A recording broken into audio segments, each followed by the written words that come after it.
Yeah. Paula, would you ever date a trans woman? Yes, but only post-op. I don't like dicks.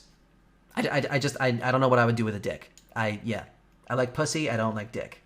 So post-op, yeah, sure, absolutely. I've swiped right on a few trans girls in Bumble and Tinder and stuff. Yeah, sure. Damn, at least for me, your gender is what you have been born with, except some corner case scenarios where you're like born with two genitalia. Like, you can't have children with trans women, and in my mind, that's quite important, like something a healthy partner. So here's the thing. Okay, so Potojuice, this actually leads into the thing that I wanted to talk about. There is often this conflation between sex and gender, and I don't know if you've, Potojuice, I guess you haven't seen my chart that I've done a couple of times. Let me give you the breakdown once again. I've done this NFT a couple of times already, this paint NFT.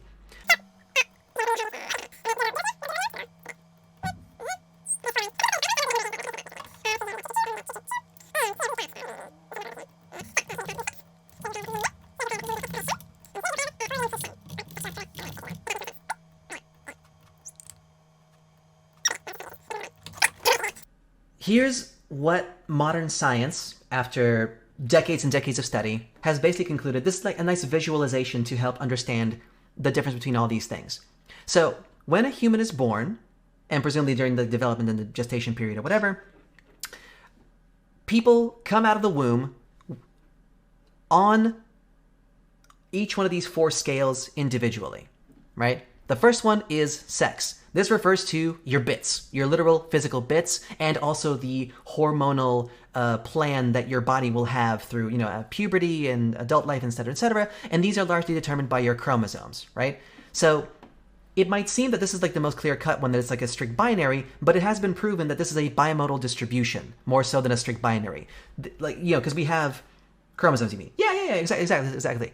But just because the majority of people fall into either XX or XY does not mean that there is not a broad range in between. You have hermaphrodites and people with sort of not like full 50-50 split declination, male-female, but a wider range of stuff. So, for example, you'll have like boys, or young men who are like in their 20s who, for all intents and purposes, just assume that they were regular straight guys or whatever, that suddenly come into the clinic and discover through an X-ray or an MRI that they actually have inside of them fully functional ovaries, as well as a full set of testes and all that kind of reproductive stuff. That does happen sometimes. Maybe not fully functioning, sometimes it varies, but the point is, it's a broad range, yeah? But generally, it's prescribed through your genetics and epigenetics, and that's how it is, right? Then you have gender. Now, gender is a social construct, and what that means is you have your bits, and traditionally in most societies, you were then assigned a group of social roles based on the bits, all right? And what transness technically is the recognition that some people have one set of bits, but identify personally with the social roles of a different gender. That's all it means. And the reason this is significant is basically to determine that, for the large part, gender is arbitrary. There is no empirical way to determine which social roles apply to which sexual bits. That's not really true, because they have changed over time in different societies. In matriarchal societies, like for example some in Africa and some other places, women are supposed to be like the breadwinners and the rationale people and the leaders and stuff. In patriarchal ones, is the other way around. When it comes to fashion and stuff, high heels used to be exclusively for men, then they switched over to women. Like, it's entirely arbitrary for the most part, right? So that's the thing. Then you have gender expression, which is slightly different than gender, because it is possible to identify with one gender but still adopt sort of the superficial aspects of another one. So this would be like cross-dressers, for example. Any kind of like drag... basically the entire drag scene, I think, it falls in line of gender expression, right? So drag queens, for example, are men who definitely identify as men, who still prefer to adopt the aesthetics of what is traditionally considered to be female aesthetics, if that makes sense. And then down the bottom you have orientation or sexual preference. This is who you love or who you're sexually attracted to.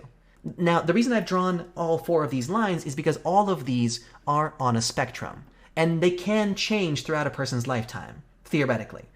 They don't tend to, but they do. So, if a person is born, let's say, for example, me, I'm going to indicate myself with an orange dot here, yeah? So I've shown this before. Me, my sex, definitely male, 100%, like I'm right here, basically, yeah? Gender, yeah, probably definitely male. I think I have some, I guess you would say, feminine tendencies and certain, again, aversions to fully masculine gender roles, so I would put myself a little bit on the slide, but generally I identify as a man, and that's fine by me. I was lucky, right? Gender expression, yeah, I would say like I'm more or less over here. Again, not just about like the clothes and stuff, it's also about behavior. I put myself here. And orientation, I love me the ladies. I'm not even a little bit gay. Not even a little bit bi. So that's me. But you can find somebody else who's like, let's say, I don't know, definitely female, but identifies more as a male, dresses somewhere over here, a little bit ambiguous, and is bi, And it's important to keep in mind that there are some people who might be not even on the scale at all. For example, non-binary people. So non-binary can either mean that it's some sort of a mix or synthesis of the 2 general archetypes, or it's something entirely different. They don't identify with either gender, instead creating some sort of other synthesis of social roles that they feel comfortable with that's entirely over here, right? So their bits could still be, let's say, female, but they don't feel like a woman and they don't feel like a man. They're somewhere over here. Same thing for gender expression. They'll figure something else out, but they tend to fuck with dudes for the most part. You see what I mean? It's just that simple. But like if you make a woman out of man, doesn't that put you off? Like that really turns me off sexually. Well, it's okay to not like dick. That's what I'm saying. Like, just because a woman has a dick does not mean you have to like that dick. If you don't like dick, you don't like dick. If you don't like pussy, you don't like pussy. It's just that simple. I don't like dick, so I don't want to fuck with anyone who has a dick. That's it. Whether they're a man or a woman. I like women, but I like pussy. If a woman has a dick, I'm like, sorry, I'm not into that. That's it. That's the end of the conversation. That's all you got to say. That's what I'm saying. For the majority of human history, sex and gender have been conflated as one and the same, but we are now discovering that it's actually 2 different things. Okay, but what if a dude has a pussy? Sure, I can give it a shot. I'm not very likely to, because I don't think I'm very much attracted to masculinity as an archetype, personally. But it is possible. There might be some people out there who enjoy the social archetype of masculinity, but they also like pussy. That's a thing, yeah. I mean, right now there's a huge movement of a lot of simps for, dommy moms, right? That dominant women, they call it, mommy, sorry. So clearly there's a market for very dominant women out there. And, by some interpretations, that can just be basically, an archetype of a man. But again, what that means is entirely socially constructed. Now, the thing that I think confuses and trips people up is very, very often the question is, well, how do you know which aspect of this is real and which one is not, Very often people look at this chart and they feel like, well, how do you know that gender is entirely socially constructed, but sex isn't? What if sex is also blah, blah, blah? Or how can you make a distinction between gender and gender expression, and yada, yada, yada? I figured it out. This is my treatise. This is my personal theory, my personal lecture. And it goes by one single motto: the bits came first. The bits came first. Now let me explain what I mean by that. When I say bits, I mean the physical bits, the sexual bits. So the idea is that humans are born with some innate physical characteristics, born by their genetics. They have a certain height, certain hair color, certain eye color, etc., etc. And some of these are more transmissible and transferable. Obviously, for example, if you crossbreed people with wildly different skin tones, you usually get like a mix between the two. Not always, though, but generally. And that tends to happen a whole lot less with male and female. Obviously, these are 2 archetypes that are prevalent in sexual reproduction in all animal species, and it behaves differently to the rest of these kinds of characteristics. So, of course, you got to set it to the side in that regard. However, The choice to apply social roles to the sex bits was a choice made by humans arbitrarily. It made sense to them intuitively to divide people up this way. But that does not mean that their intuition reflected any kind of empirical reality. That's the thing. And because at the time when these decisions were being made, education as we know it today wasn't really a thing, people would just kind of follow, traditionally, what the authorities would say otherwise. Like you can imagine sort of a very ancient civilization, like pre-Sumerian or whatever, in the Mesopotamian flats or whatever, or like even in Africa when Homo sapiens was just coming around, where the chieftain of a certain tribe would just sort of say that, like, men strong, men hunt, women stay back and gather and stuff, right? And like at the time that made sense, especially considering that particular the female group are the ones who gestate. They're the ones who would like carry the child and stuff. So it makes sense that like you would put them in charge of taking care of the child since they're already like, sort of tied to it generally. But we don't live in that world anymore. And again, even back then, it's not about what world we're living in. It's more just about that, like, at the time it was practical to impose that kind of social order. It's not practical anymore. And it hasn't been for the majority of human history. Pretty much ever since the invention of agriculture and, like, mass civilization, we have not needed to divide people into these roles. But because of cultural inertia, because of that heedance to tradition and authority, we just continue to do so. Does that make sense? So while sex obviously is a real, empirically proven phenomenon in human beings, the genders, the archetypes of the genders, were imposed upon them arbitrarily. We can easily imagine a society in which some of these gender roles are reversed. Or we can even imagine a society that has more than two genders, any number of genders if we want to.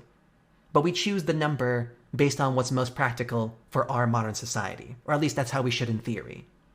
So the roles of men and women aren't really truly defined. Exactly. They are entirely malleable. And thanks to feminist movements in the past, 100 or so years, they're becoming a lot more fluid. And this is what's leading to this particular ubiquity. Now, this may seem a lot more complicated, a lot more nebulous, and it may seem like, oh, I don't know what the fuck to think, blah, blah, blah. But that's just a temporary thing. Once you get comfortable with this idea, it becomes second nature, And just because things are getting updated does not mean that some things are being like radically changed, or like the definition of man and woman is being like thrown away or it's meaningless. Just because it's complicated does not mean it's meaningless. It's just a different way of looking at things. And it's a more fluid way. I'm now kind of moving on to the side of gender abolition. I think I might actually describe myself as a gender abolitionist. It makes sense. In the abstract, gender does nothing to make more effective the distribution of social roles in society. Not really, if you think about it. And it does seem to cause a lot of harm to a lot of people who don't fit into these very narrow definitions. So it makes sense to want to abolish that. I don't know what that kind of world would look like, because obviously for the majority of human history, it's been this binary and nothing else. So it's and I think that I think it's probable we're going to be seeing a lot more cringe. Yes, I look at some stuff at pride parades and I see all these like interesting communities, and I do think it's a little bit weird. And obviously there's going to be a lot of conflation with, let's say, other kin or stuff like that, which I'm not quite sold on just yet. I think some aspects of other kin do make sense to me, but I don't know. I'm still not a little bit sold on that. But then again, maybe it's just a matter of time. Maybe it's a gradual process, Once we get used to this idea, then we'll tackle the next one, and so on and so forth. In the same way that most of us, I imagine, might have been a little bit weirded out by the idea that it's possible for a man and a man to love each other and a woman to love each other. Now we're kind of going through the growing pains of the next paradigm. When a person says a woman can't play American football, it's not because she's a woman. It's related to genetic size, strength, skill, which woman can be on. Right. So, yeah, this is a good point as well, Bad Keep Gaming. Yeah. Trans people in sports is a common talking point brought up by conservatives very, very duplicitously to try to, cast these doubts like, oh, maybe we shouldn't have trans women in sports and blah, blah, and maybe they're not really people or something like that. So here's the thing. It is true that there is a sex differential in terms of athletic ability broadly among the sexes. Like I said, I've demonstrated before. I think I've shown the thing here. Hold on. So when people say that like the average man is stronger than the average woman, what they usually think in their heads is it's like this, and then we'll use the pink for the girls. Like that. They think it's like that. When in actuality, it's more like this. Does that make sense? Like, actually, it's more like, yeah. It's more, in actuality, it's more like this. You know. So it is true that on average, the average man is stronger and more athletically capable than the average woman. But the discrepancy is not as wide as people think. It's not like literally the majority of men can beat the majority of women in most sports, but it's more like the very exceptional few men will generally outclass the very exceptional few women in most sports, again, especially ones that require fast reflexes and higher muscle and bone density and things like that. That is true, right? So given that, so first of all, it's not quite so clear-cut, but even if that is true, again, the decision to divide people on the basis of gender is technically arbitrary. For example, we know that in some sports, being taller is considered an asset. In basketball and high jump and so forth and so forth. But we don't discriminate in categories based on height usually, or we don't create individual genders for height. We don't say that like people 5 foot and up are one gender and 5 foot and down are lower gender. I guess like you could say that partially it's because, again, height seems to be a lot more malleable and transferable. But again, sex and gender is also on a spectrum. It's a bimodal distribution. So it's there's also that as well. Now, it is true that in a lot of sports, weight categories are important, but they're a lot more malleable in that regard. And people can change their weight and weight class in theory. Basically, what I'm saying is this stuff is not quite as clear-cut as people are making it out to be. Not to mention, of course, I've been saying this like many times again already. The Olympic Committee already has had regulations on trans people in sports since I believe the fucking 1980s, if I'm not mistaken. Basically, the general rule is that athletes can compete in whatever category they identify as, but they need to have proven to have gone through at least 2 years of hormone replacement therapy before competing in that category. Most of the advantages that one gains through going through male puberty usually get diminished quite significantly as a result of hormone replacement therapy. Muscle density, bone density, all that kind of stuff gets diminished. It messes you up. It really does. So while there may be some slight advantages as a result of male puberty, they are usually diminished by hormone replacement therapy. It was really said about states like Georgia and Florida who wants to ban trans in sports. It's never about the women who identify as man competing in man sport. Yeah, trans men. Yeah. Competing in man sport. It's always the opposite because males think they are superior in everything. No, exactly. No, even if that was the case, again, they don't give a shit about women's sports. They really haven't. Like, nobody was talking about fairness in women's sports before this whole trans thing come up. Like, women's sports were seen as a joke by the majority of these folks. But now, all of a sudden, the trans people can compete. Suddenly has become a hot-button issue. They're just trying to stir up transphobia any which way they can. It doesn't really matter. It really doesn't, right? It's not about that. But here's the thing. Like, even if all of these things were true, even if you could somehow prove that trans women are just like completely dominating women's sports in every single category, which is very spurious. You get like an occasional article in like the college level here and there once in a while. It's very like circumstantial evidence. But even if that wasn't the case, that's still you still have to explain why it's okay for people, for example, like Michael Phelps, to compete against everybody else, because Michael Phelps has some insane genetic advantages over his other competitors. I believe his metabolism is much faster. I believe he has his body doesn't produce as much lactose as the average body, which means that he can go for longer without having tears in his muscles. He can train for longer and therefore develop his body more. His skeletal structure allows for a much wider wingspan or whatever. So, like, where do we draw the line? Why is it okay for people to be genetically superior and have these unfair genetic advantages, but it's not fair for trans women to compete? It's a very arbitrarily set line, you know? Again, much smarter people than I have talked about this stuff, and they have much better information on these things. I'm mostly regurgitating things that I've seen on YouTube and stuff. So please take everything I say with a grain of salt. Do your own research. Blah blah blah. But I know I'm right. I know I am correct on these things. So, yeah. But you might ask the question, well, where does it come from, right? And I think honestly, there's some answers are I think a lot less insidious than people might think. A lot of it I think is just plain old xenophobia, just a lack of education as well, lack of awareness about these things. So J.K. Rowling, famous author of the Harry Potter book series, incredibly powerful, influential woman, has started, I guess maybe 5 years ago, defending a bunch of very, very toxic TERF people and lots of women who say that trans women are not women, basically. For those of you who don't know, TERF stands for Trans Exclusionary Radical Feminist. TERF, TERF. These are people who identify as feminists. They claim to be feminists, but they see the sort of the blurring of the lines of gender distinctions as an encroachment on their sacred ground.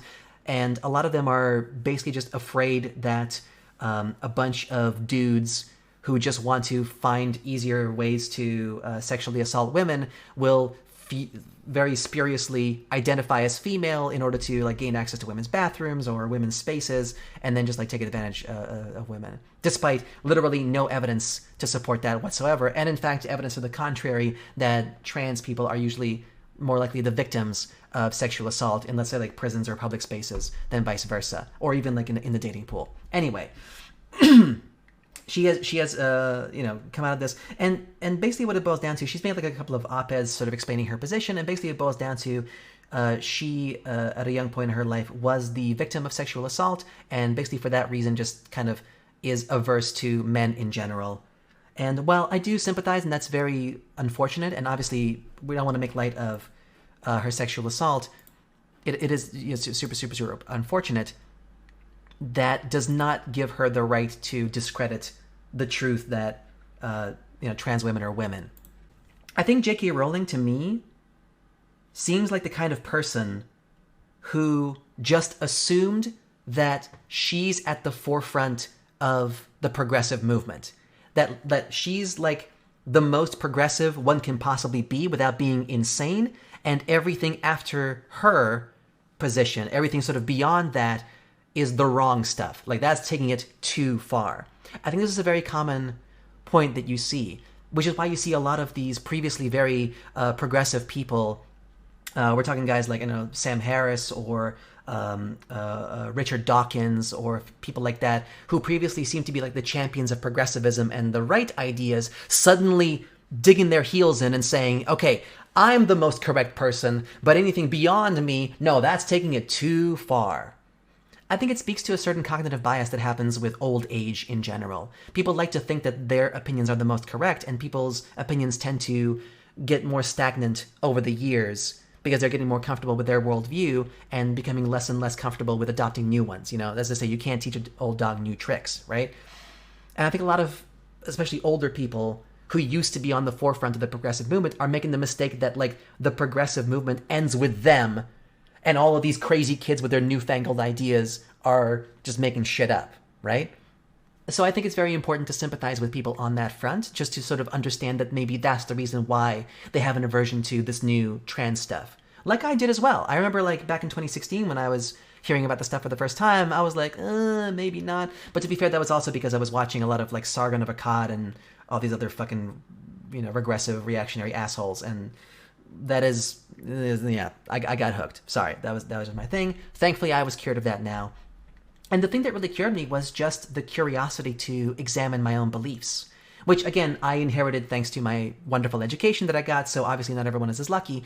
But that's the reason why I want to talk about these topics. I think it's important to spread these ideas because some people might not even be aware that it's possible for them to examine their previously held beliefs in that way and not lose their sense of self, A lot of people sort of entrench themselves in specific beliefs, believing that to be the core of their identity, They think of that as themselves. But it doesn't have to be that way, You're not just the sum total of your perfectly stated beliefs. I think you can think of yourself as more like the mental apparatus that led you to those beliefs, but can lead you to others given new evidence. And that does take a little bit of ego death. It does require you to step outside yourself and not think of that as something you need to protect, which is difficult because emotionally you want to, right? That's just an instinct that you have to fight. But guess what? Human civilization is built on the repression and the redirection of many instincts that we have. Our predilection towards violence, towards simplicity, towards in-group bias, you name it, we've tackled it. And it's through mutual cooperation and empathy that we have achieved what we have, that we live in this largely unnatural kind of a world. But you would agree that it being unnatural doesn't make it bad. We all benefit from the comfort and safety afforded by the civilization that we live in. Some more than others, obviously, and it's super unfair in some regards. But I'm just saying, like, in principle. Therefore, you got to apply that method to personal beliefs as well. And it's challenging and it's tough, and obviously you can't do it overnight.